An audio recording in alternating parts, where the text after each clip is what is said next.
Sorry, give me a second. What happened? Okay, it should work now.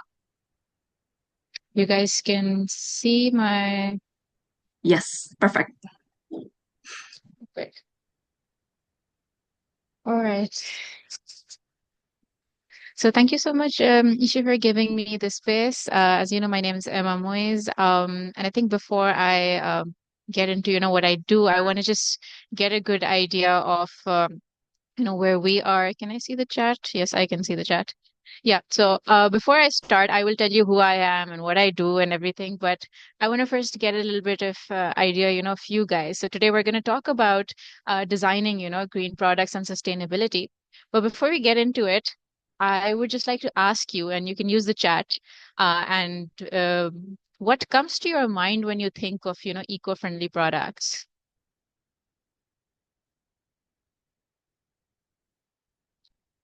Okay, everyone, give your answer in the chat Mhm. box. Or if you would like to speak, just raise your hand and then we can choose a few. Yes, yes, you can raise your hand, girls. We have some chat responses coming in. It's safe for the environment. It doesn't have any plastic. It's any product that doesn't harm the environment. Circular economy, yes. Anything else? Something that is produced by, which is responsible for the environment. Okay. What would you think is a green product? Maybe you could share natural materials. Thank you. Products that provide green alternatives to mass-produced products. Okay. Sustainable for the environment. Can you guys share an example of what you think is an eco-friendly product? It could be anything. Something that's designed, made, used, and disposed of in ways that cause little to no harm to the environment, using sustainable raw materials. Yes. Any examples of a product? Okay, bamboo toothbrushes. Thank you. Cloth or jute bags instead of a plastic bag. All right.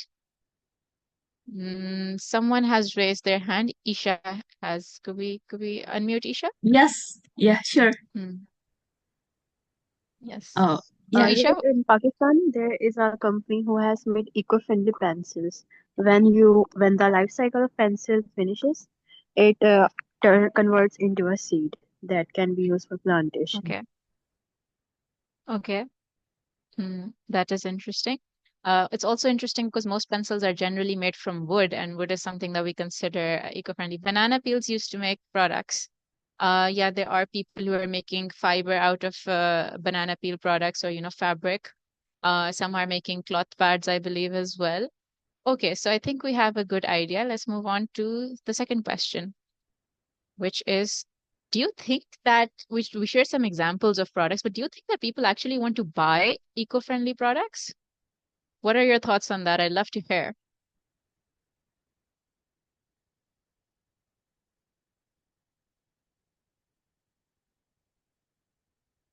yes, anyone? Okay, we can change the culture. Okay. So does this mean that you think that people don't want to buy it? Okay, rich people. Rich people want to buy it. Banana leaves packaging, yes. So now we're asked, I'm guessing with, yes, someone has raised their hand. I don't know whether I'm pronouncing it correctly. Shark, Yeah, um, share, good to you. please. Oh, you're still on mute, sorry. Oh, okay. Can Yeah. you hear me? I just Yeah. want to clarify what I said. I think right now there is still a gap between awareness and understanding the need. That's why I said we can change the culture, but we have to also make sure that the cost is accessible for everyone before we advocate for this product. So I think as someone who also runs an eco-friendly shop, it's always a mission to make it accessible so that it's not just for the rich people. Mhm. Okay, so let's discuss. This is a very good point. I think we should discuss that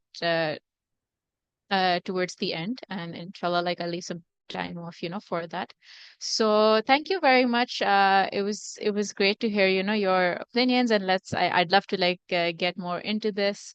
So now I think I'll just start off, with my story as to who I am. But do you think that something like this can be made from eco-friendly materials?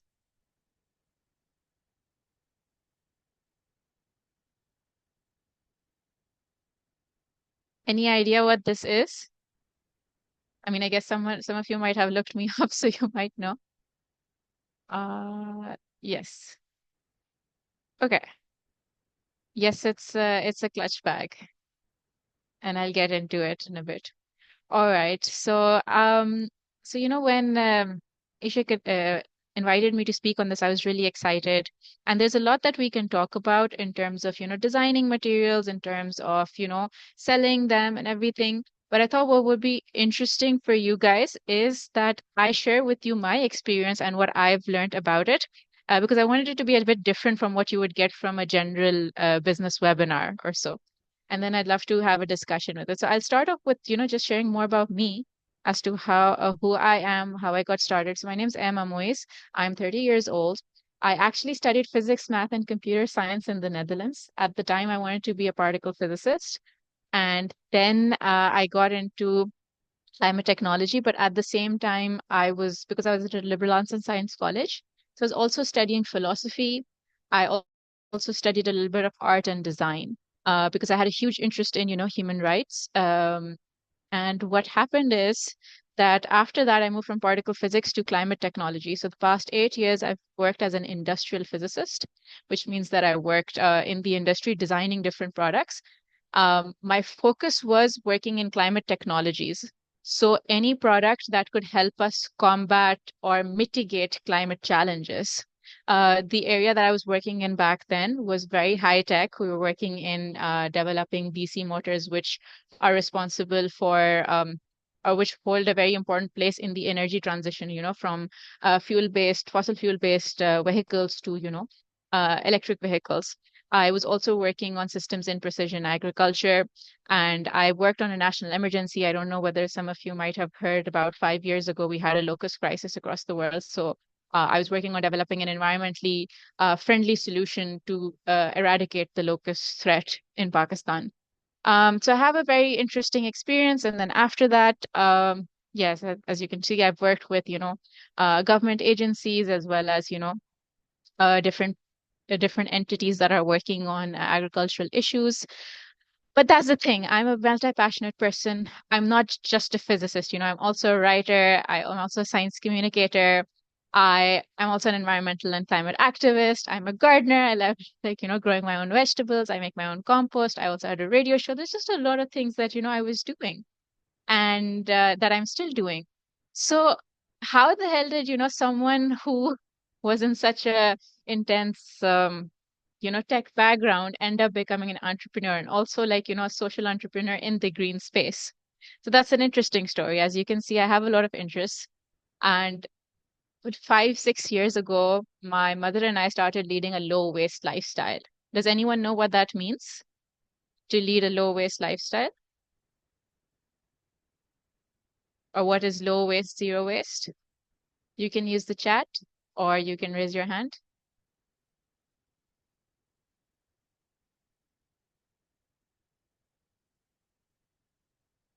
No guesses? You might have heard the term zero waste.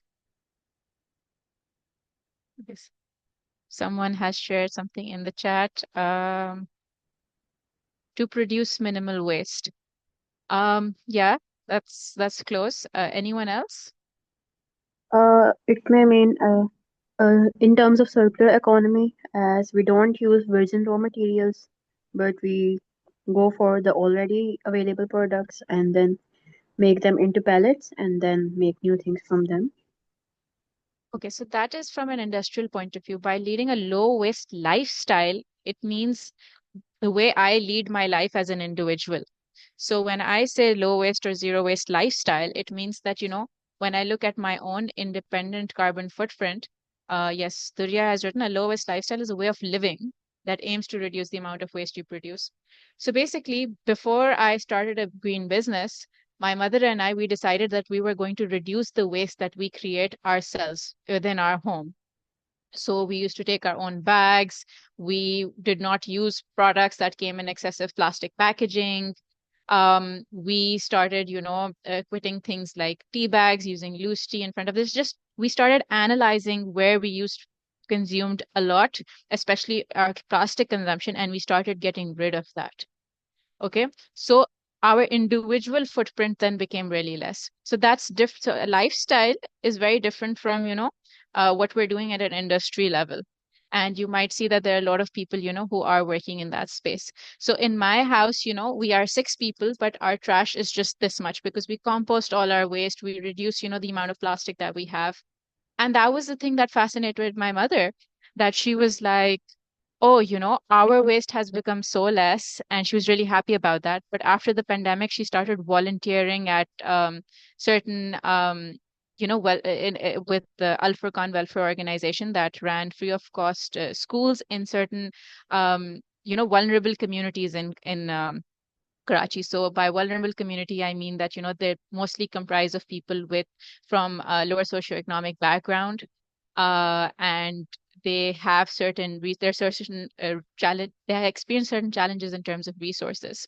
So she started going to the school, and then over there in these areas, this particular area is right next to the sea, and they don't have proper waste pickup. And most, which I'll get into later, is that overall in Karachi, waste pickup is quite a big challenge. And she saw, trash everywhere, and she was like, it's not picked up. What can we do about it? Instead of like just blaming the government, if us as a household of 6 have reduced our waste so much, maybe, can we teach these kids to just think about their own waste, you know, and see if that can make a difference? So the kids had an open day coming up, and they had to choose a project anyway. So they were like, we want to do something on the environment. So my mom was like, okay, do you know what a zero waste concept is? And they were like, no, we don't know. We want to learn. So we went and we started teaching some of the things that, my mother and I had already been doing for 5, 6 years, like, taking our own shopping bag, uh, making simple small switches. And that had such a phenomenal effect on the kids that, the one week we'd tell them and the next week we'd go, they'd be like, we would find out that, oh, everyone made their own shopping bag. And then they were like, I made this from, my pillow cover. And then I made this, from an old t-shirt. And they're showing off. And then they're reprimanding their teachers. They're like, Miss, didn't you hear what madam told us? Why are you carrying your books in a plastic bag? Don't you know plastic is bad for the environment? And it was so incredible.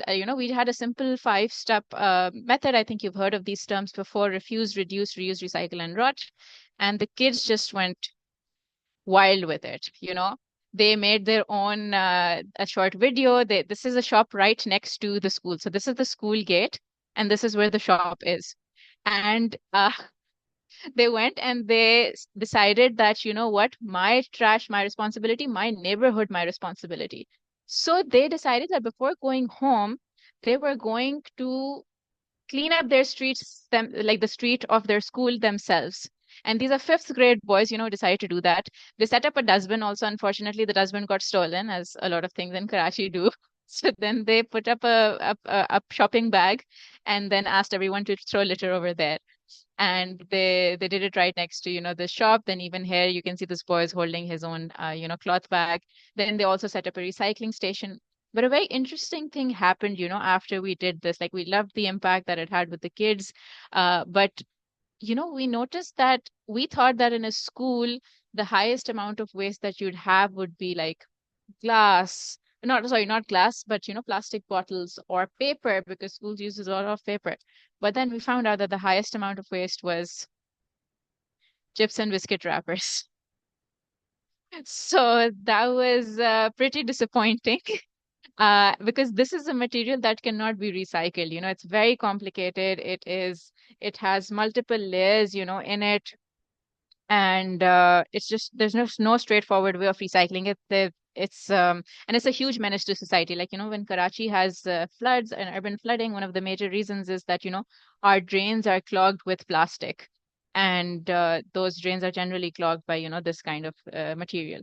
Now, this is unfortunately, now almost everything comes in this.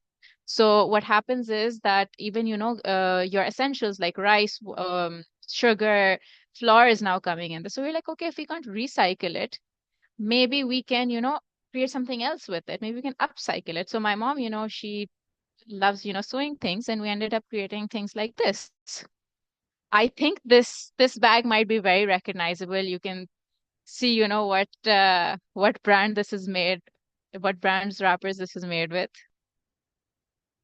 Any Can anyone guess what this green bag is made from? Like what packaging?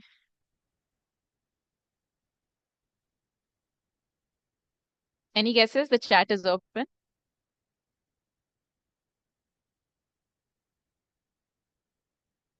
Is it from international or Pakistan brand? This is an international brand. That's why.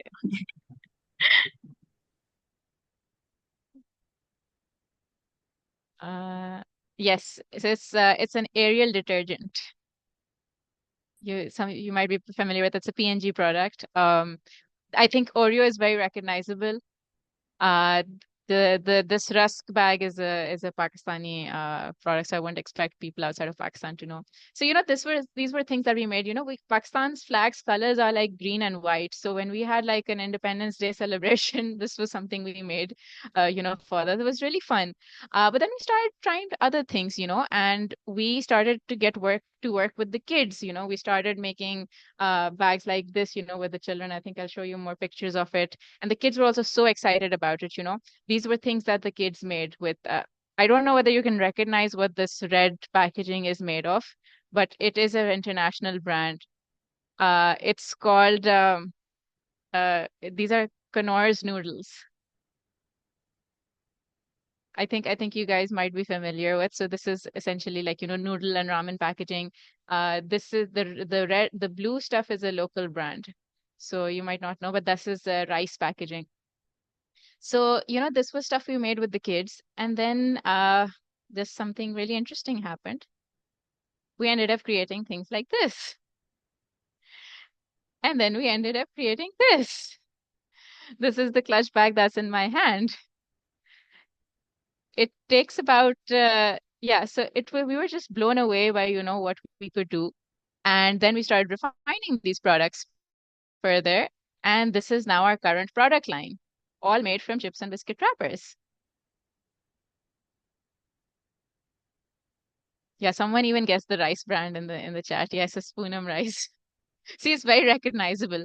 But could you tell by looking at these products, like the earrings that I'm wearing, also the ones in this picture, this is all made from snack packaging wrappers.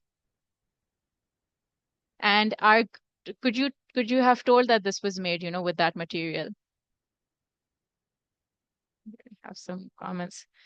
And so that was something really interesting for us, because we were like, okay, can we make something that's also functional as well as aesthetically pleasing, and make something that, people would like to have. Um, at the same time, keeping in mind the kind of material that we work with. So I'll show you how we make it, because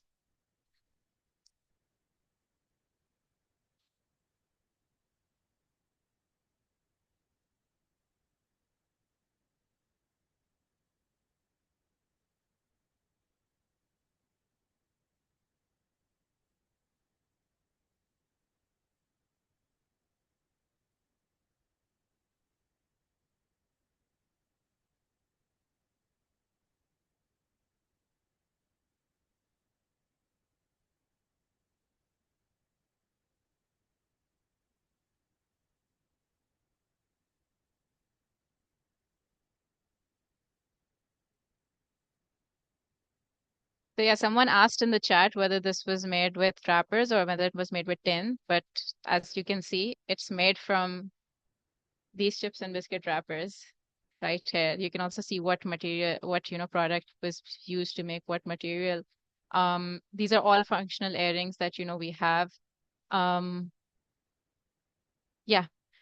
So it's not enough to, make something that's really aesthetically pleasing, as well as, nice, especially if you're making, something premium. It also matters, how you present it and what kind of packaging it comes in. So, for us, we have these little boxes that we've designed. They're all plastic free. So it took us a very long time to actually make them, in the sense that we first designed these like this. So they have the earring inside of them. Um, they close like this. They're like a cute, decoration in themselves. They're made of craft paper, so there's no plastic because a lot of the glossy paper that you see, it has a film of, plastic on top. Then the stickers that we used, we had to go to lengths to make sure that, the ink was in it was, did not contain plastic or, use has had very little minimal, um, toxins in it. It also comes with a stamp because the thing is that when we sell our products, we now what we've done is that we have the fun stuff that we work with the kids, but now we've hired women, from those areas who had stopped, making handmade goods, and we trained them how to make these, and then they started making this. So now they have a livelihood. Obviously, they get paid, for this, as well as, it allows us to continue some of the work that we were doing over there. I'll get more into it in a bit. And it also, a part of it also goes to the organization that we were working with, the Al Furqan Welfare Organization, which had the students. So that's why, we also have like this badge here, which tells you exactly how much you diverted from landfill. You have, you have this badge of honor, which also tells them that they contributed to a child's education, that they're an eco hero. So, and then we have a cheesy tagline because you know how we're selling hearts for the environment. So obviously, um, so that's the thing. Like, when you buy a wrapper product, you're not just buying you're not just buying something pretty. You're actually, cleaning up the environment by diverting a certain amount of wrappers that would have otherwise either been burnt or, been really toxic to the environment. And at the same time, you're allowing us to, continue our work as well as giving kids like this hope. Especially this boy's story is really interesting. He was very quiet when we started working, but when he started making, these bags, uh, that's when he got the confidence and he started smiling and he started speaking to us because before he was really, really shy. So it's really interesting. Um, so I had a question over here. I told you my whole story about, how I started this, who I am, how I got into this. Could anybody tell me what I was doing, over here? Like,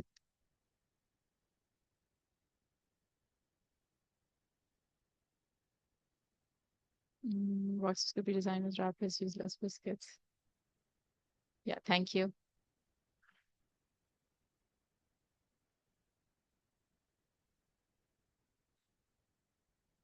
Would you consider buying this product? Let me phrase it in another way.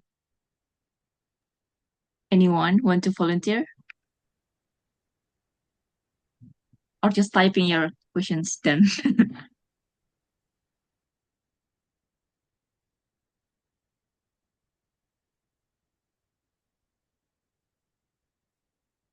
Okay, I hope you guys are here because I haven't heard anything. I'm guessing maybe I wasn't convincing enough to, sell it, so you're too polite and you're like, no, no, I'm not gonna say anything. All Aisha, right. maybe Bas you wanna say something, Aisha? Aisha, if Yes, yeah. yes, we will surely love to buy from you. These are really great products from like biscuit wrappings. You did a really great work. So basically what I wanted to highlight, through this is that this was my pitch in a way. I was maybe, people who might just see this, they might find it pretty, they wouldn't, be interested in it. But what I found out is that, when we show the story behind it, when we tell people, what it's doing, why, you should be interested in the environment, they get really excited. And what I found really interesting is that a lot of my customers right now are men, which I was not expecting because they don't use this product. But they get so excited, each time I meet them. And I have to grab their attention, obviously, when I'm at fairs. But then they get so excited that they're like, okay, okay, how much is it for? Here you go. And the products, they're not cheap, as you can tell, they're handmade. Handmade products are always more expensive. And then on top of that, we also are trying to, continue it and see if this, trying to make this an income generating source for the rest of, our products, for the rest of our work. So one of the things that, I learned is that the most effective marketing is then, when it's rooted in emotion. It's like, oh, I'm doing this. Oh my God, I'm an eco hero. If I buy this, oh my God, I light up this kid's life, or this kid had this impact. We want to support this cause. And this is the case with any kind of marketing, by the way. We're going to get into that a bit later. And I would want you guys to get a bit more, into this. But the interesting thing is that for green products, you already have a very strong emotion. Like even if I didn't have the story about the children, which by the way is not a story, that's exactly, what we're doing. It's still really powerful because it's still like, oh, I diverted this much, from landfill. Oh, I'm doing something that is better for the environment than, some other kind of purchase that, we make. So it's very important that for any product that you have to, keep the impact at the core of it. So coming back to the problem and, what we're doing, a bit more about, what I do. This is an actual image from one of the communities that, I work in. For reference, this is Pakistan. Karachi is right by the sea. So where, I mean, I think most of you who are from Indonesia also probably live very close to the sea line. But the rest of Pakistan, like, a lot of Pakistani cities are not by the sea. So we're by the sea. So all of this trash is going to the sea. As you can see, they're like building ships over here. So this is the shipbuilding area. And all of this is going into the sea. So can you imagine? And there are people living here, playing here. Um, Another crazy statistic about Karachi, though, is that we produce over 12,000 tons of waste per day. And 40% of it is just not picked up. It just lies there. Or it goes into, our drainage, or it, pollutes everything. And then about 69 to 72% of, that is like every time, you have open burning fires, because if there's nowhere to put the waste and if it doesn't flow into the sea, what do? You burn it. And we don't have a proper incinerator where it's done. People are burning it at the end of their neighborhoods. And the interesting thing is that when they did an analysis in Karachi, they realized that about out of every 100 items that they found at a burn site, about 69 to 72 of them, were plastic from packaging. So a little bit of, when we unpacked, we did a research as to, in Pakistan, particularly in Karachi, as to, what was the waste that was, most prevalent. So 15% of household waste was plastic packaging. Plastic bottles from it, it can be recycled. Plastic bags, they're not easy to recycle. Like they can be avoided and they technically can be recycled if you want to. But this material, these chips and biscuit wrappers, they're not recycled at all. And this is something that I learned, in my 6 years of leading a low waste lifestyle and trying to make sure that whatever I was getting could either be replaced with something reusable, or, it could be recycled. And that's when I realized that this material is nothing's being done with it. So that's one of the reasons why I focused on doing something with this material rather than, any other material. Um, and that's also how, we ended up creating Wrap-Up's business model. So one of the things that I want to really highlight is that when we talk about designing environmentally friendly products, it's not just the product design. It's not just like, how pretty does my product look or how functional my product is. That is something that you have to do anytime you have to put a product that you want to be sold in the market. But when you come into, eco-friendly design, you also have to think about what kind of material am I using? Is it good for the environment? What's going to happen to this at its end of life? Am I doing something with this product, or by using this product, will someone be reducing, their carbon footprint or reducing waste in general? And when you come into social enterprise, it's like, does this do something beyond making someone feel happy by, buying it? And that's one of the things that, we learned is that we ended up we wanted to start Wrap-Up as a way to do something meaningful about Karachi's waste situation. As you can see, that's one of the areas that I work in, which has so much waste in, and I wanted to do something that could improve over there. So in my years of working as a communicator, in my years of working as, an environmental activist, I realized that just making a product from waste alone isn't going to solve the whole problem. I have a lot of friends who are doing great work as they run, waste management companies, or there are certain people who are even trying to make, bricks from this kind of waste. But everybody had the same pain point, which was we don't have at source segregation. That means that you have to separate your trash the minute you create it. So it's like instead of waiting for it, when the dustbin is filled with everything and then you separate, you actually create separate bins for it, the way that we showed in the pictures before. And so we decided that a huge part of our work, it needed to be the community conversation that we were having, particularly in those areas that don't have access to it. Now, how are you going to fund that though? Because these people, first of all, they don't think that the waste is a big enough problem. They know it's a problem, but they're like, I have bigger problems in my life. Why should I care about the waste? That's the government's job. And the second problem is that they don't have the resources for it anyway. So why would they do it? And we've established that our government is not doing enough or is not able to do enough. So we're like, okay, can we find a creative way to solve these problems? Because we realized that, by us going into these environments and talking to people and creating systems over there was helping. But that requires resources too. When you are transporting things from one end to another, that has a cost. When you have trainers coming in and going, that has a cost. So we're like, how are we going to get that cost if the government isn't able to pay for it? Or even as the funding landscape right now, normally you get development funds for this. It's not so great right now. So we're like, we need to, and I have a lot of experience working in social enterprises, and all of them were development, like, run via funds. And we used to have this problem that, once the funds run out, oh my God, what are we going to do? We have to lay off people now. We're not going to be able to operate.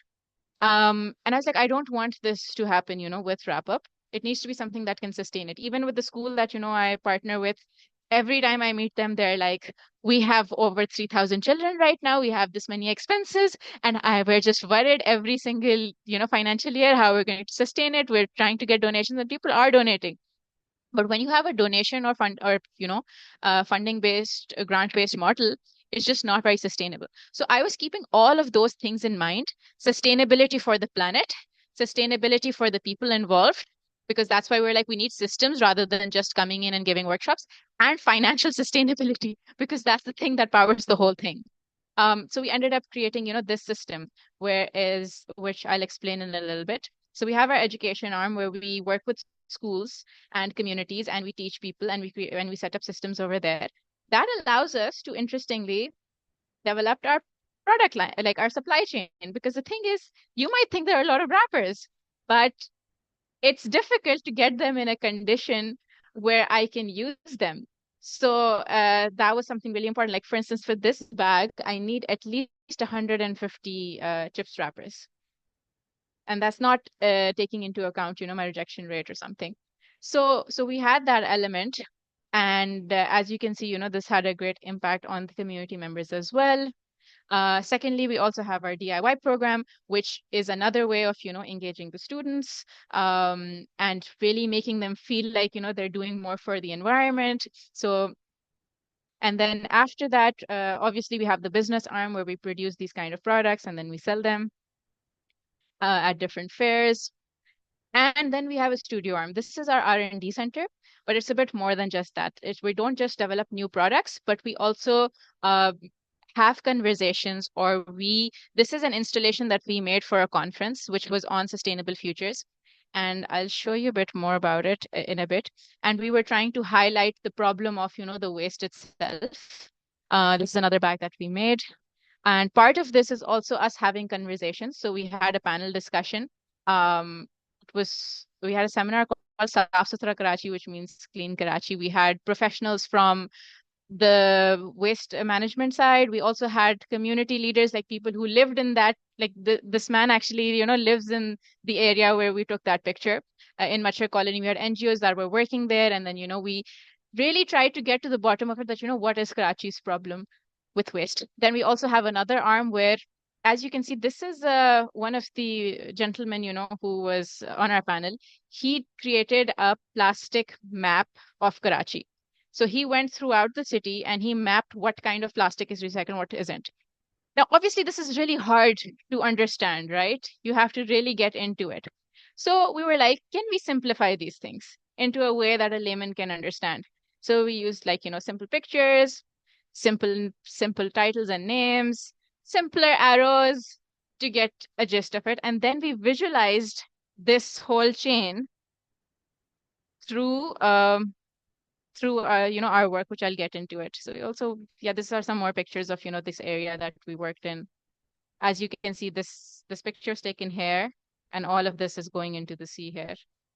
There are also some discarded fishnets. Anyway, sorry.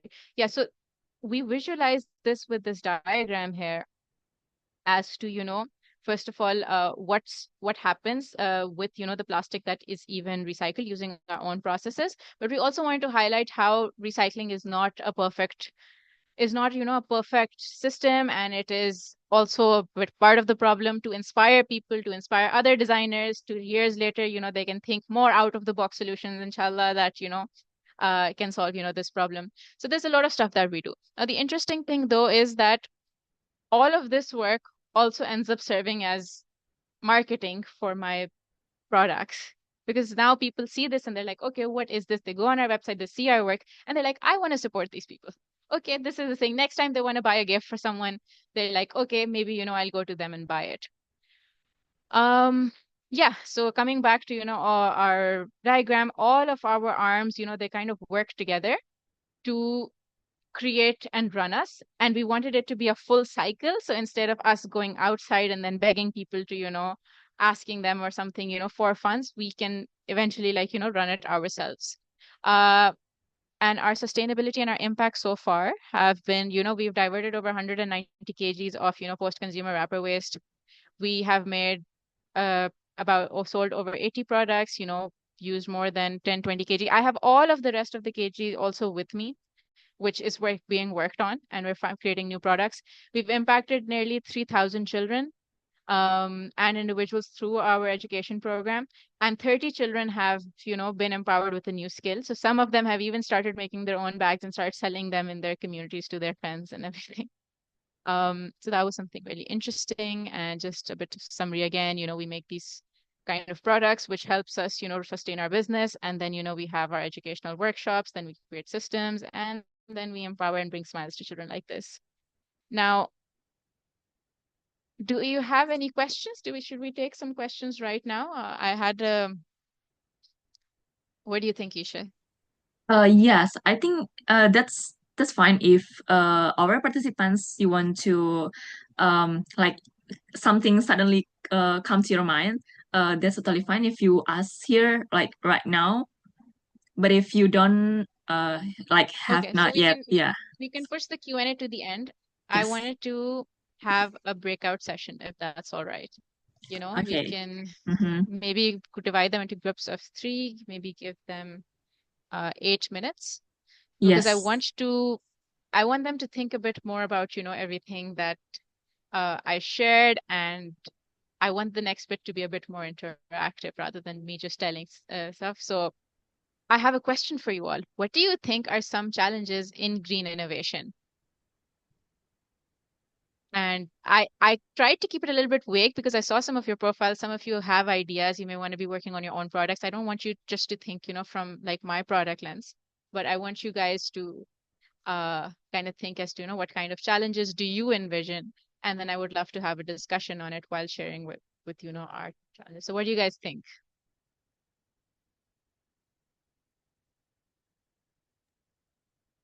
Yes. Anyone?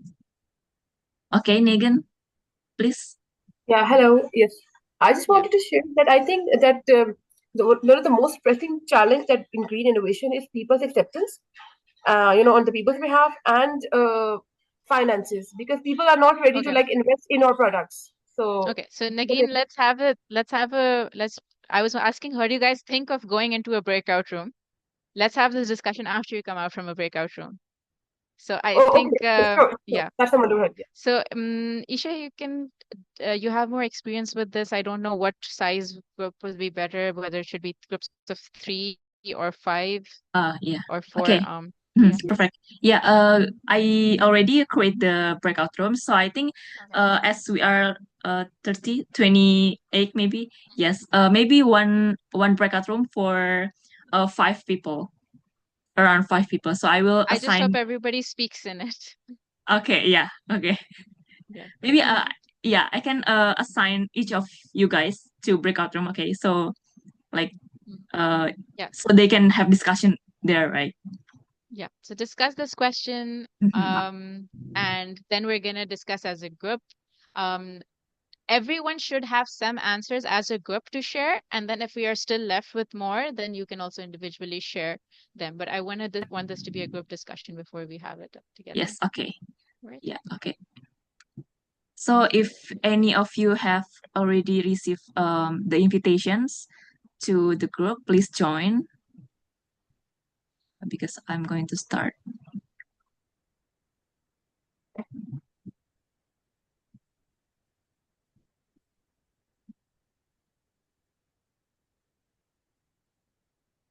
How many the group discussions? I think 10 minutes Just have enough. this.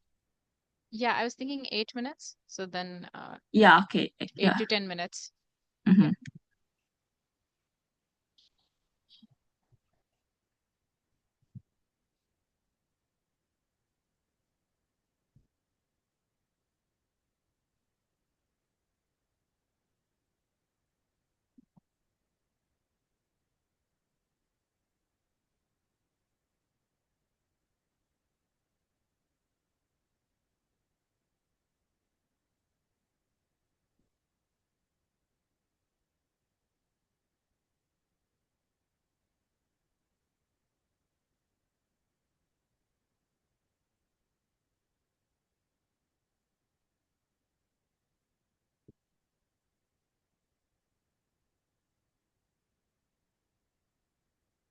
Okay, so everyone invited to the breakout room. So we will wait.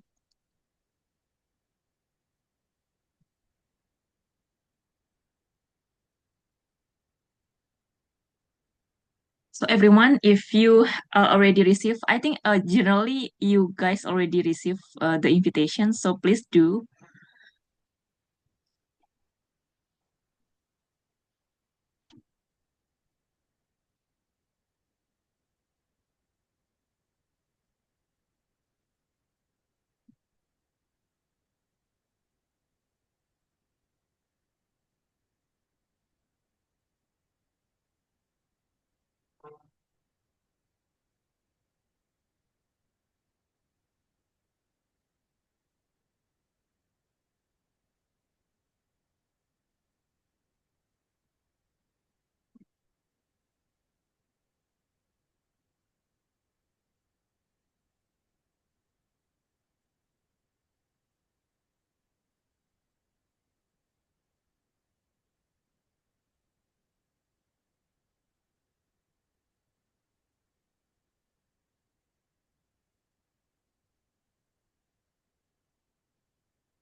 I see some people who are still here. I guess we know who was paying attention and then who who wasn't. Yeah. In,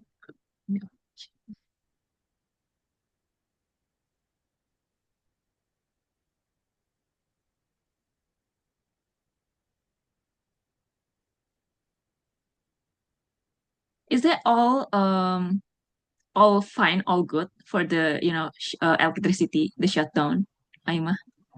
Yeah, actually nothing happened. There was just panic about it. Okay. Is that something like irregularly happen in Pakistan? What happened in Pakistan? Is that something that usually happen in Pakistan? Something, yeah. So the thing is that actually maintenance happens like at least once a year, with the internet cables. It's just that Mhm. they said that, we may have an issue. Now people blew it up and saying that, oh my God, we're not gonna have internet for 18 hours.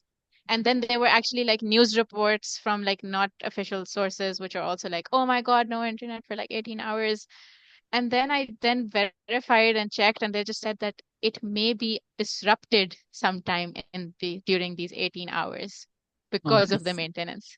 And I was like, Okay, that's I a see. huge difference from you may experience some connectivity issues versus you are not going to have internet for 18 hours. So Right. it was just unnecessary panic, Okay. and the thing Yeah, is, I yeah, yeah. was scared that if it happens and Yeah. then, you can't reach me, so I immediately let you know. And then I went and I checked it and I was like, Mhm. oh, it's like, no, it's just this. Because I was like, what if, it was true and then I couldn't reach you because I just had 2 minutes before 11 a.m. Yes. that time. Yeah. Because I think it's also happened in some region in Indonesia as well. So yeah, I think it's the same case. No, it was just really annoying because they were doing things professionally and it was Hmm. just you know, people and the media and spreading this Yes. rumor that Yeah, yeah, yeah. or not. But I found out very close to the time, so I didn't have like time to completely verify. I was like, what if it goes away and then how am I going to contact her? Mm. Yeah. So it was interesting. And it even said that, and they had all of the name of the telecom providers. So I was like, oh, I'm like 3G is also not going to be working. Hmm. So there's no way I would be able to reach you then. Yeah. Is it me or does someone else switch on the Yeah, I think there is still five these or lines four again? four participants that I don't know why they didn't join the No, no, the room. this blue line, I'm just figuring out how to Oh, remove oh, it. okay. Yeah, yeah, I think so. Wait, I found the eraser. Yes. Okay. Okay. Yeah. How are you doing? How has this been? What did you think of this so far? Oh my I God, find it that's hard really when cam. Yeah. I love your opening sessions, like trying to trigger our participants to talk active since the first place. I love that. And then also I love the like the pink one, the earrings, so cute. Yeah. And the packaging as well. Oh my God. So did you Yeah. like receive international shipment in case? So we are working on actually becoming more like, just having our systems in place. So because, once international shipment comes, you have to send in large orders. Oh yeah, So yeah. right now, like, operations wise, everything is happening from my house in terms of production. Mm-hmm, So I'm working on like finalizing some, paperwork and the business plan and stuff so that we can get our own place and move mm-hmm, out and then be more streamlined. So now like all the systems are in place, but it's like I now need to move them because, I spent like about a year working on the sanitization process. And then after that, we got into production mode. And then we spent like about a year also collecting this and mm-hmm, setting up, systems for collection as to what we have to do and everything, as mm-hmm, well as doing product designs. It was really exciting. But now, like, we're more ready to actually like take investment and then expand it. mm-hmm, Um, because initially our plan was that, okay, let's get the grant and then let's focus more on the community side of things. But then grants and everything became so erratic. I was like, I cannot depend on that for growth. mm-hmm, Let's now move the business forward instead mm-hmm. of first waiting for this and all of that. So we have like because I'm also noticing that because of, US policy, there Yes. is now more of an interest to support businesses Mm. rather than NGO work. Yes, yes, So true. I was like, okay, and I already like put the products and such at such a price point and all that, inshallah, it should be able to within a few years, sustain this. So, but I don't have a team yet, outside of like my one artisan. So I'm like, I need those things in so I can then get more professionals outside of volunteer role, Yeah. and actually hire people and everything. So it's really Mhm. exciting. Yeah, We've yeah, had a yeah. great response. Um, You know, I do farmers market every week and it's oh. it's been really interesting for me to learn as to what sells and how to sell Mhm. and like I've been selling earrings to men. Who knew? Yeah, yeah. Who knew? Yeah. But that's really interesting, um like, yeah, you got a lot of things to do, like a lot of, stuffs. yeah. Yeah. Hmm.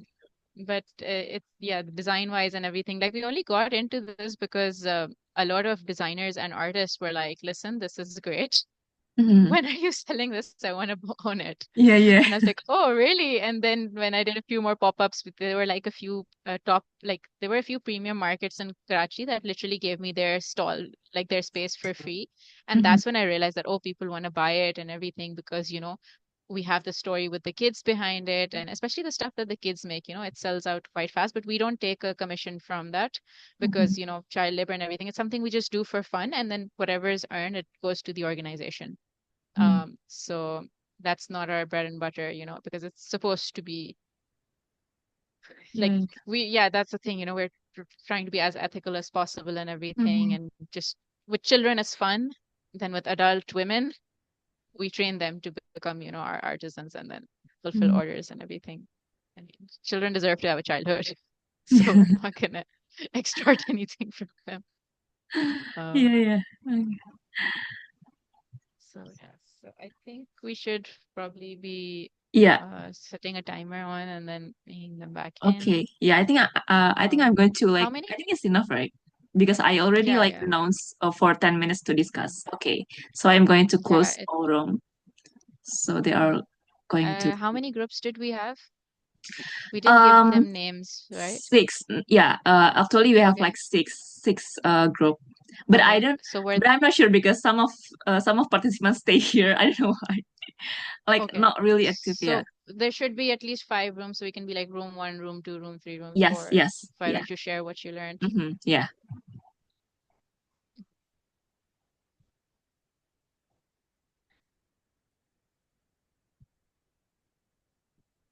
Okay, I think they're slowly back. Mm.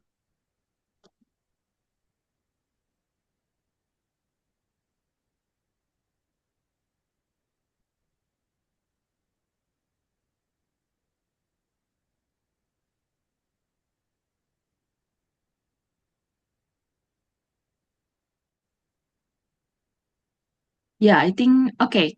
As we already here, um, maybe you can like choose or anyone wants to Yeah. volunteer. Yeah. So I would love if every group at least, shared them. So we'd Mm. love to hear from at least six of you, so four groups plus two more.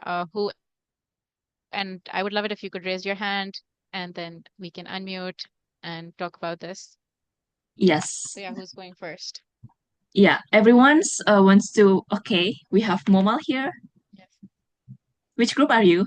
And then Megan next. Momal. Hi there. I Hi. was in room one. Yeah. Yeah, so So it was me and Tuba, and we had some discussion regarding the challenges that we face while talking about the green innovation or doing something in the green innovation. So, if we look into the Pakistani context, first off, because I'm also a co-founder of Native Youth Club for Climate Change, and we are working basically on climate awareness and climate education with the youth of Pakistan. So, basically, what we have seen as the challenge is the awareness. There's no awareness regarding the green innovation because in Pakistan, the literacy rate is already so low, so people don't usually focus on these specialized type of concepts. So the first thing is awareness and education, because if we look into universities of Pakistan, at the bachelor's level there are not much specialized subjects that focus on the green innovation. Secondly, we think that there are policy gaps from the government side. Now we are seeing that some of the government is now a bit focusing on the green innovation and empowering the youth for green tech and green businesses and eco businesses and all that. But if you look a year or two back, there was nothing much like that. And thirdly, we discussed that the Pakistan is a climate vulnerable country. So when heat waves or floods hit Pakistan, so most of the focus is on short term adaptation plans and the green innovation, and these things are left behind, and not much focus is given to those concepts and those innovative ideas. So that is what we discussed. Yeah, that's a few very important pointers over there, policy especially, and awareness. I think policy is a really big one. And I'm so glad that, you brought that up. Nagin then. Yes, hello. Yes, I, Shar, and Kellen were in the group, and what we discussed was that Shar herself has an eco business. She's running a wonderful business back in Indonesia, and what we were discussing here was that people are not like, although we have some issues like access to financial institutions and lack of we don't know where to go, where to get those finances in order to start a business or something. No? But what bothers us the most was that we as a society are not ready to admit that our trash has a significance, and it can be, you know first it can be converted into a product, and that product can be used and accepted in the society. The people, we as individuals are not ready to adapt that thing. So in order to change this thing and counter this thing, we have posed a little bit of solution for it as well. And we believe that incorporating children on this, like following a bottom time approach, by teaching little children and then asking them to be the champions, can help us to make greater impact in the society. Because if we can teach a child to write, a child to perform well in any subject, that they can help us to achieve a better society as well. So this is what we have overall discussed in the group. Okay. Anything else? So a few key pointers that were shared here is that access to finance is limited, for green innovation. A very, very valid point, overall. And then you mentioned something very interesting, which is very related to, what Momal shared is lack of, education. But you shared an interesting point that the focus should be from a bottom-down approach also.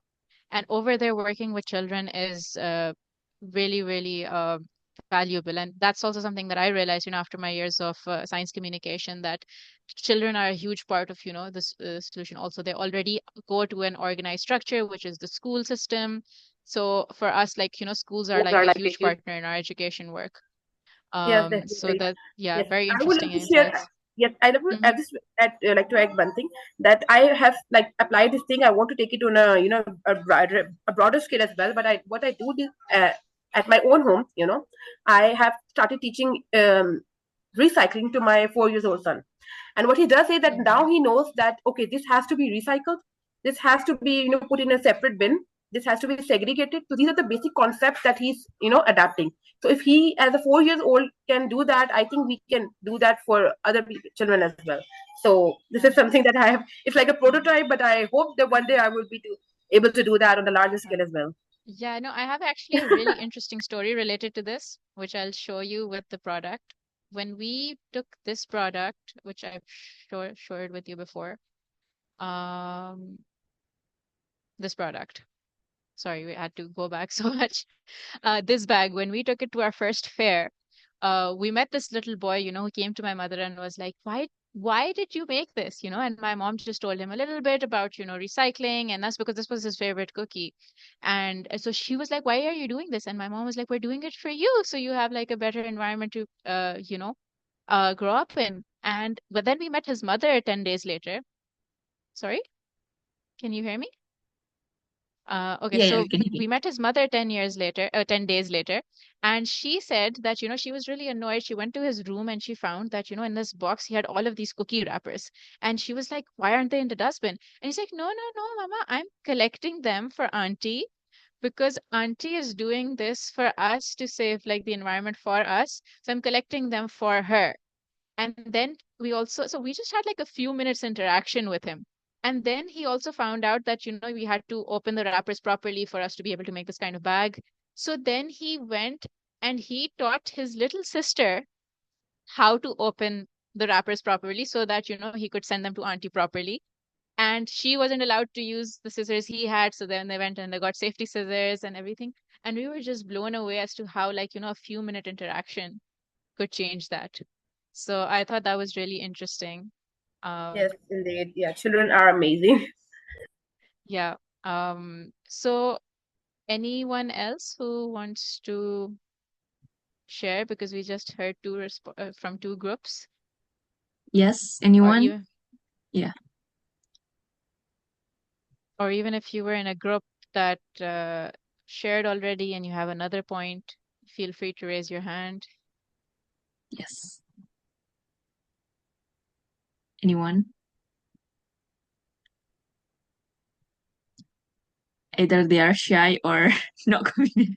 I think that's fine because we all learn, right? Yeah, So okay. that's totally fine. Yeah. So I'm going to share a few challenges that WrapUp has faced, and I'm particularly for the context of, this session, since the focus I'm focusing on the physical product challenges that we had of selling the product itself, not so much about, the other side of things, and very valid points that, were shared over here. So some of the challenges that WrapUp has faced in, selling our commercial products right now. Um, Pricing was something that, we had quite a challenge with because there is this bizarre idea that materials or products made from waste should be cheaper, even though it's the opposite. When you're working with waste, especially when it's not been processed properly, especially when you're making something handmade, it's oftentimes a lot more expensive because we're not working with virgin materials. It's much easier to work with virgin materials than it is over here. Like I have a huge cost that goes into cleaning up. It's very difficult to work with small materials compared to, larger sheets. So pricing was one. Then in marketing, one of the things that I've noticed with a lot of the other eco entrepreneurs that I also know is that we, as product designers, we often come from a very technical background. Like I know that I saw some of your profiles. A lot of you are also from, environmental backgrounds, very science oriented. Um, and that's the thing. Marketing is not about the technical details. You use the technical details, but you actually see how they can tap into emotions. And storytelling is, what gets you further. So marketing is something that you really have to learn as a product designer, how to market something, what emotions to evoke.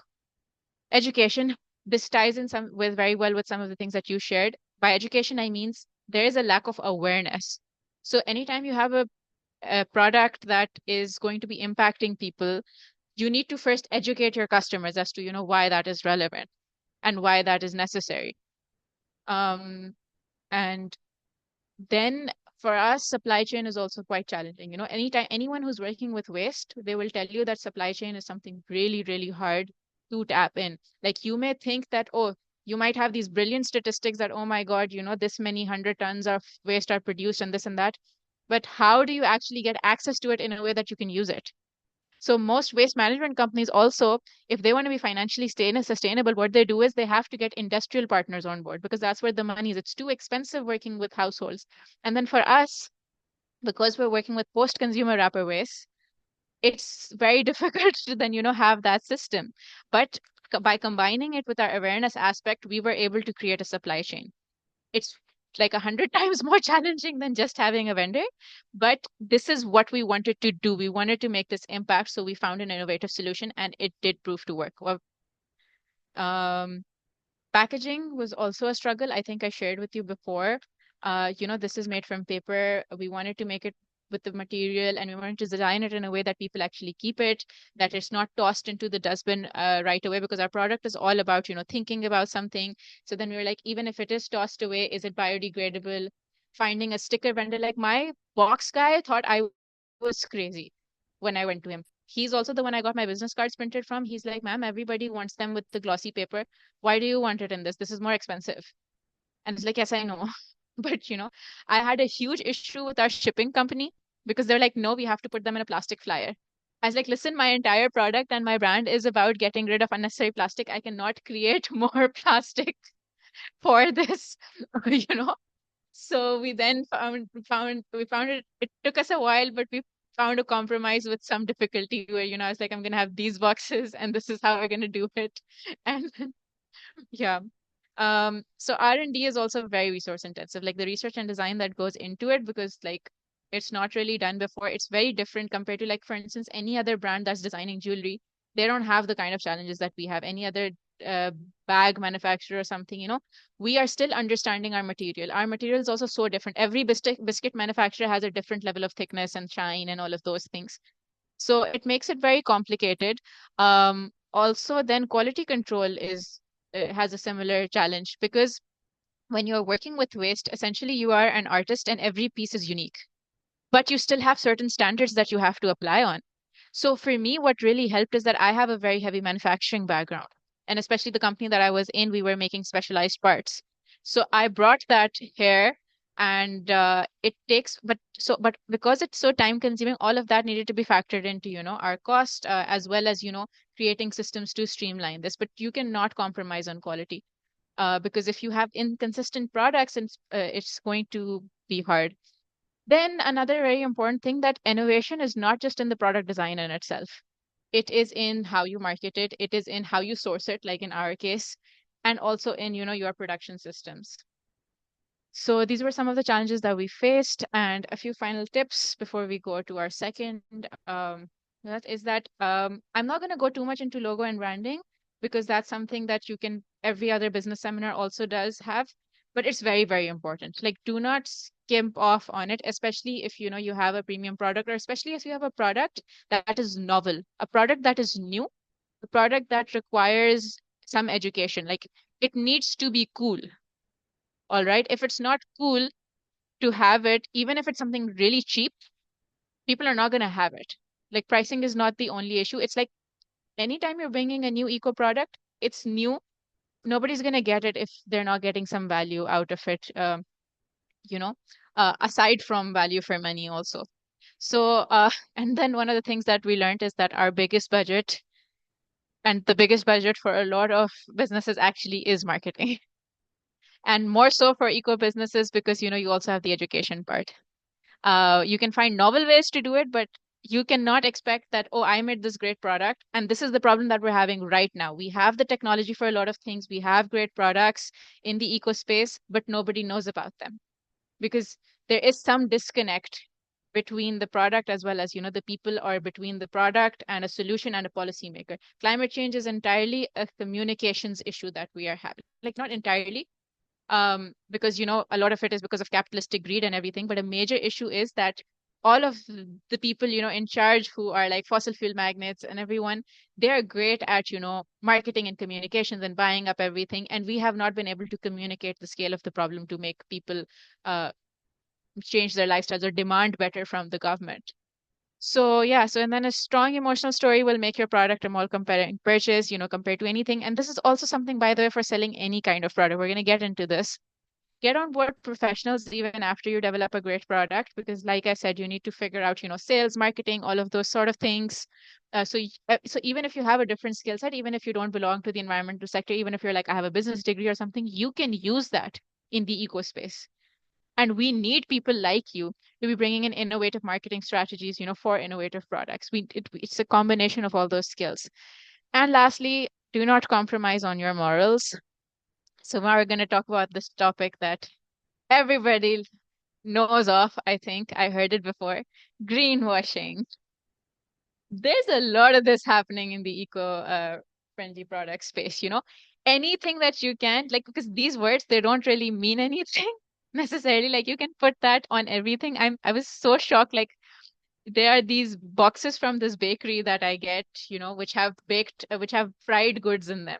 So obviously they get really oily, and they say made with recyclable materials, even though, it has like this blue color on top. So, there's a plastic film on it.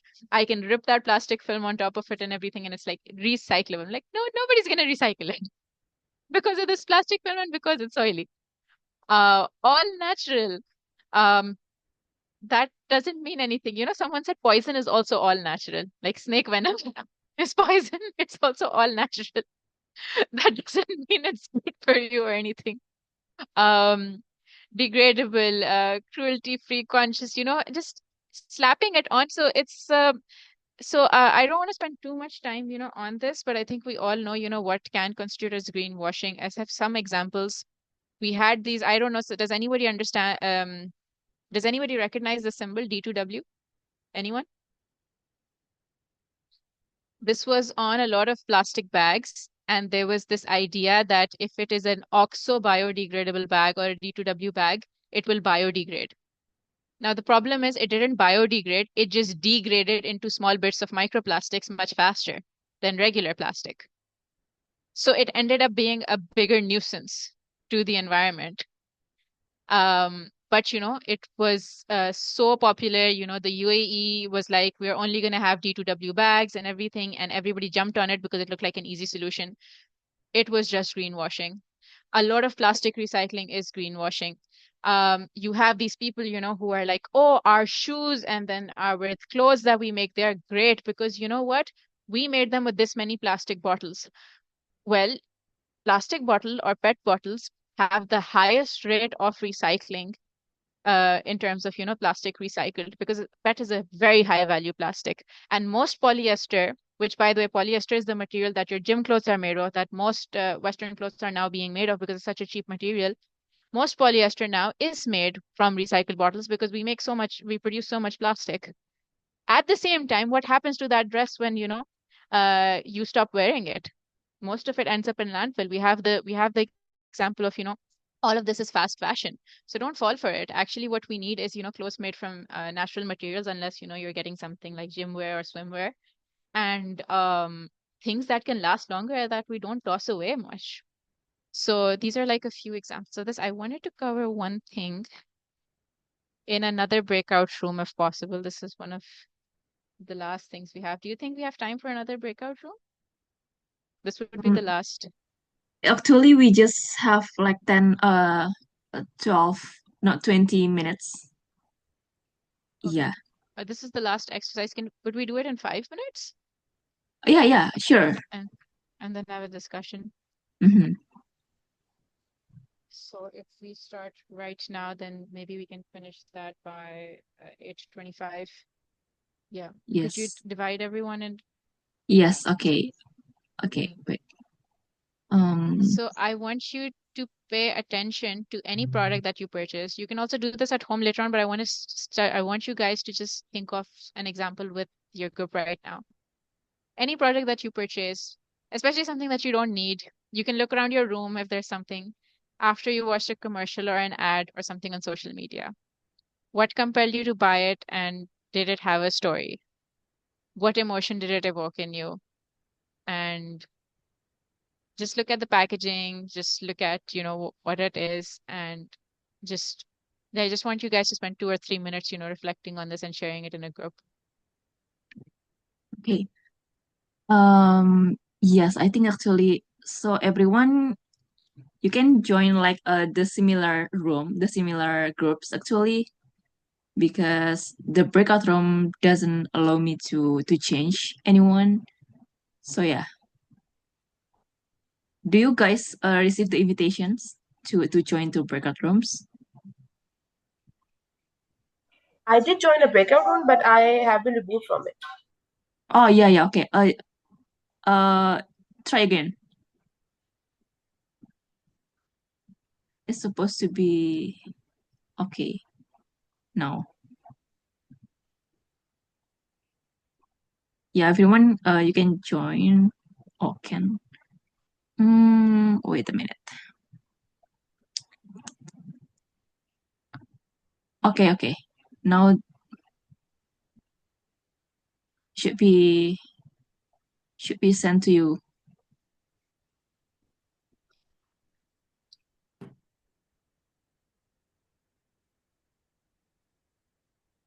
Okay, so everyone's starting to join.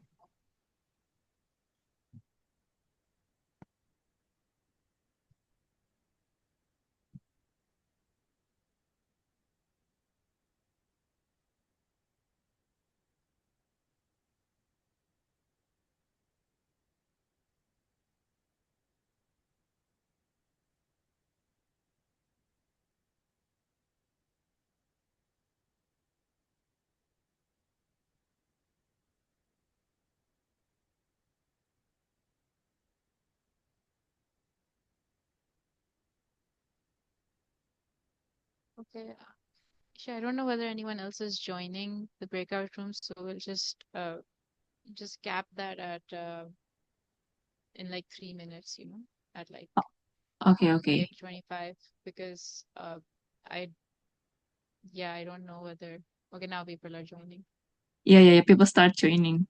Yeah, because I think the purpose of it is that when you force people into a space, at least they start thinking. Mm-hmm. rather than right now. And especially right now, I think everyone's really tired.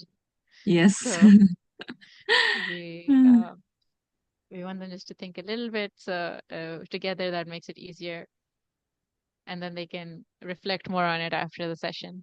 Yes.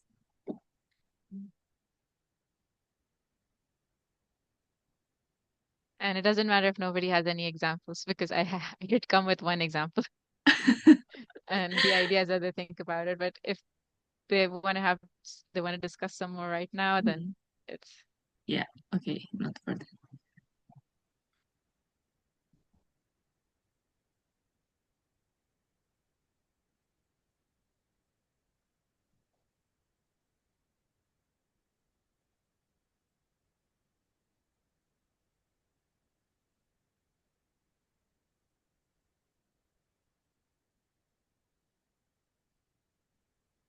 because you also want to have like maybe 7 to 8, 10 minutes for any other questions that they may have, at the end of this. Oh, okay. Yeah. Yeah. If maybe I if don't yeah. know whether we will. Yeah. Because like maybe yeah, ideally we just have like 5 minutes. But that's fine if anyone if we can make it to the Q&A session. But if there is some Yeah, questions, like one or two questions, maybe like we can open the floor. But if not, because that's otherwise, totally fine. yeah, because Yeah, we there's like can like wrap up one. the sessions. Yeah. Yeah, there's just one slide after this, and then Mhm. after that it's Q&A. So Okay. Yeah. Perfect. mhm. Yeah, but I put this in. I was like, this is better for a take-home exercise, but then nobody's gonna do it if you just leave it at home. It's like if you do it, even if you put them in a breakout room for 3 minutes to think about it, then they will start actually thinking about these things later on. Yeah. Yeah.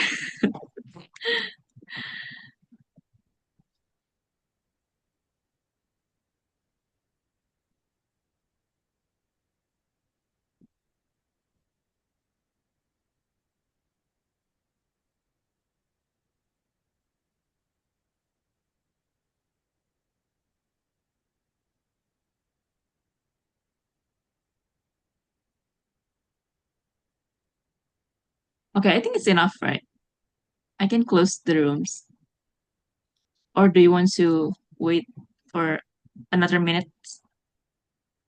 Honestly, like last time we just had like two responses. So there's one group that was really active and the other group just had two people that spoke in it. Yeah. Yeah. So I don't think that, there's much point in like leaving it because clearly people are tired. So Yes. it's like, True. you can, like, I get it. It's also quite late, it's the end of the working day. And then Okay.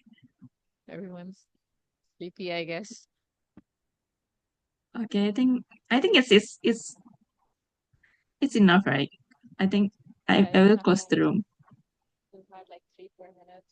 So 3 minutes. 3 minutes anymore. 3 minutes more. no, I think it's fine to close now. Oh, okay.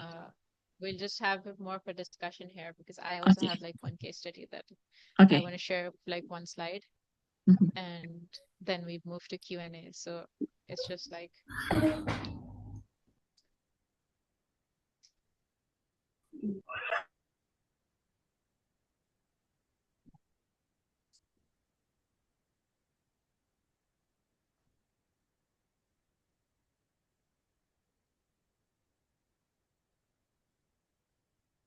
Yes, I think everyone's is already here.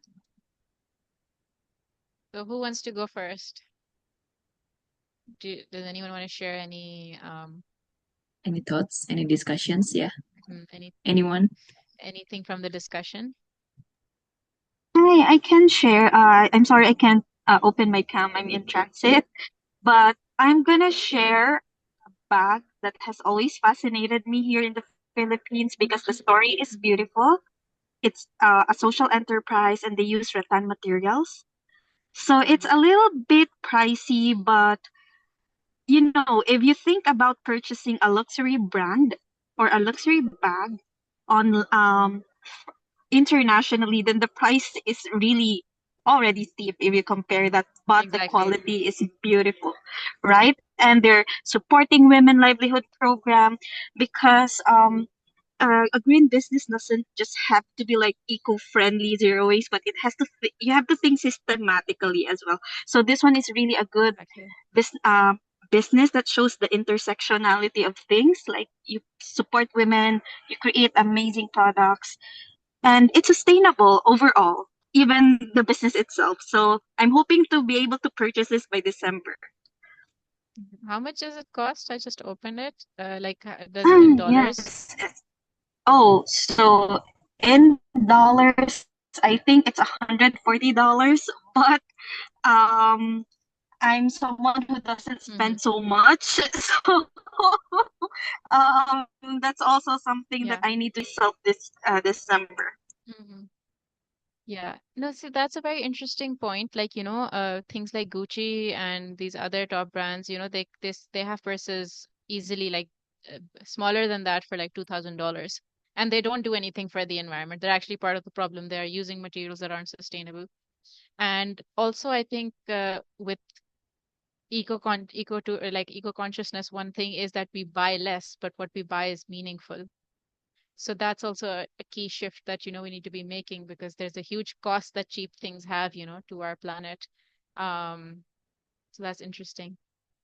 Thank you for sharing that. Any other product that you guys have in mind?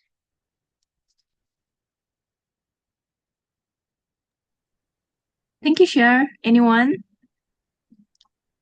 I hope that the other that has not yet speak. Um, well, Yeah, okay. yeah, I Megan, and okay. Shah were just discussing that although I don't have any specific eco-friendly product in my mind, there were some makeup brushes, but I don't remember the brand, and they were pretty expensive, like 8,000 rupees in Pakistani rupees. So yeah, I would What have was the bought product? them. They were eco-friendly makeup brushes. Makeup And but I was brushes. Okay. yeah, but I was discussing it with Shar that I have learned like a few days ago that Lego also produces wooden figurines and wooden figures. So I really want to buy them, but they are pretty expensive. So yeah, that is going to be like a collectible item. But of course, because they are ethically sourced, so they are pretty expensive. And Okay. yeah, I am All going right. to buy them one day, but not So like thank you. right I now. would love for you guys to save these questions, all right, and think about them for any product that you get, not even an eco-friendly product. And the case study that I have is for something that is not eco-friendly at all, and it is one of the worst polluters in the world, and worst in every possible way.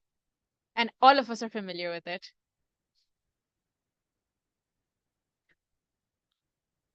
So Pepsi, or not just Pepsi, like any kind of, carbonated drinks, the top are, any Pepsi product or, Coca-Cola product. How do they market? They also spend an insane amount on marketing. Okay. I have just some examples that I put in. I think in every country, you have pictures like this. You have an amazing logo that like makes you feel really great. The colors that they use, they're amazing. They spent, I think, more than $1 million to the company that redesigned this logo. Look it up, you know, uh, and look up why they did it, what's in that document for which they paid $1 million for. Just look at the imagery and the pictures. A lot of the pictures that I have, are from like Pakistani cricket, but uh, Pepsi and Coca-Cola have always aligned themselves with sport. So you have this campaign Play to Inspire where they've aligned themselves with Messi, who, as you know, is the GOAT. And then, you have Pogba, and then you have, you always have a female player also because you want to expand your market.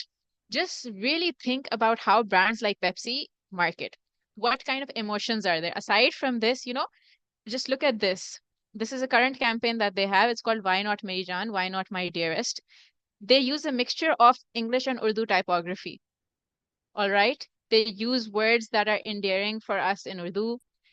This one is about, female cricket, where they started, they also, as part of this campaign, they also started giving free gear to women athletes or, girls in like smaller areas that they want to. Now, this product is not good for your health. It is not good for the environment.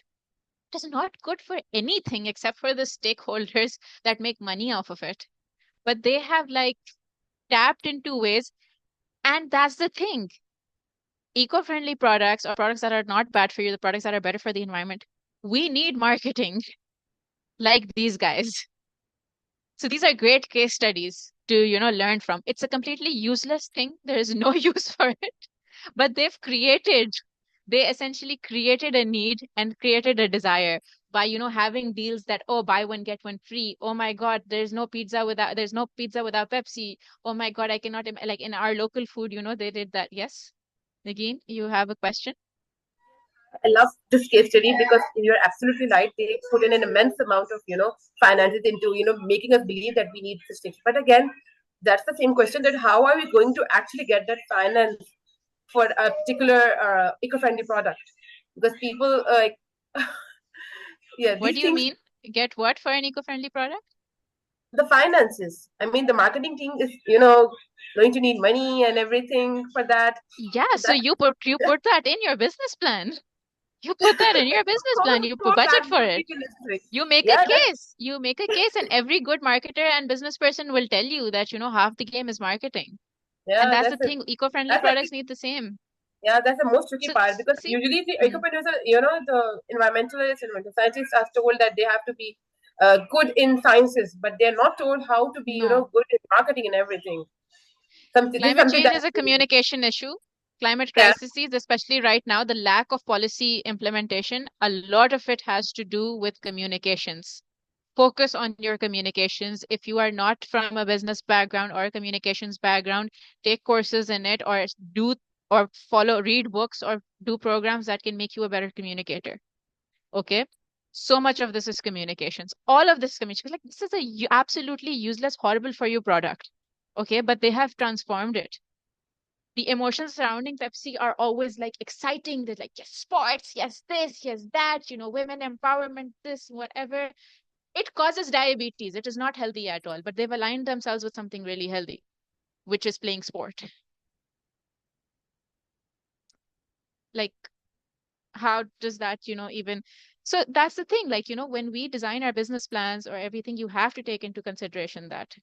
You have to take into consideration, you have to put forward when you make a business plan. And if you don't have those skills, like I don't have that skill, that's something I'm working on. I'm a hardcore scientist and someone from an activism background and art back and who delved in the arts.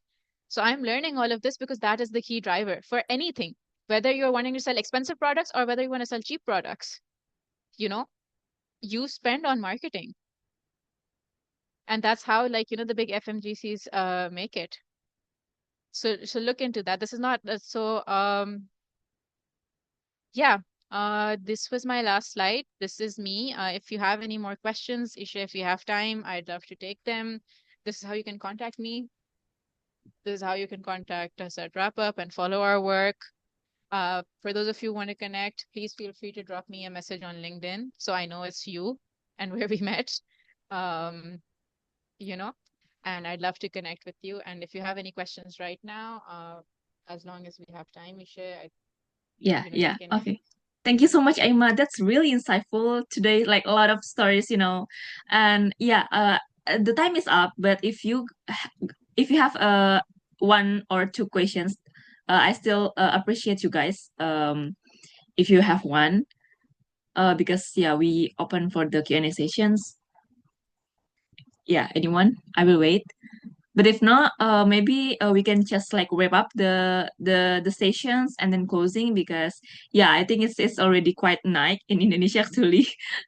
So I really appreciate Aima for your time today, and yeah, if you have like similar similar talk about your project, your works, just feel free to let us know, because it's so interesting to hearing your story, like from the very beginning. You do a lot of things. Like I just told Aima, like, oh, I love the earrings. So like I just asked her, like can you share to Indonesia? Because I'm Yeah, no, so it's a lot. There's a story behind the earrings, yeah. and yeah. Yeah, but yeah, thank you so much, Aima, for today. I hope our participant also learned a lot. Actually, yes, we surely learned a lot from you. And yeah, I think there's no questions, right? Because yeah, I know you're tired. I know it's already time's up. So yes, if there's no other questions, I'm going to close the sessions because actually your session is the last question, Saima, as I told earlier. So the program has been ended, and I think that we want to um wrap up through the ceremonial closing. So yeah, I think the information will I forward to the group. So thank you so much for that and hope to see you guys soon. Once again, thank you so much, Aima. It's nice to have you Thank you. here. It Yeah, was my pleasure. I hope you guys enjoyed it. And like I said, I would love to connect with you guys over LinkedIn. If you have more questions or something, feel free to reach me. I'm very active on these platforms. yes. Okay. Thank you so much, Aima, and see you everyone. Thank you. Bye. Thank you. Thank you.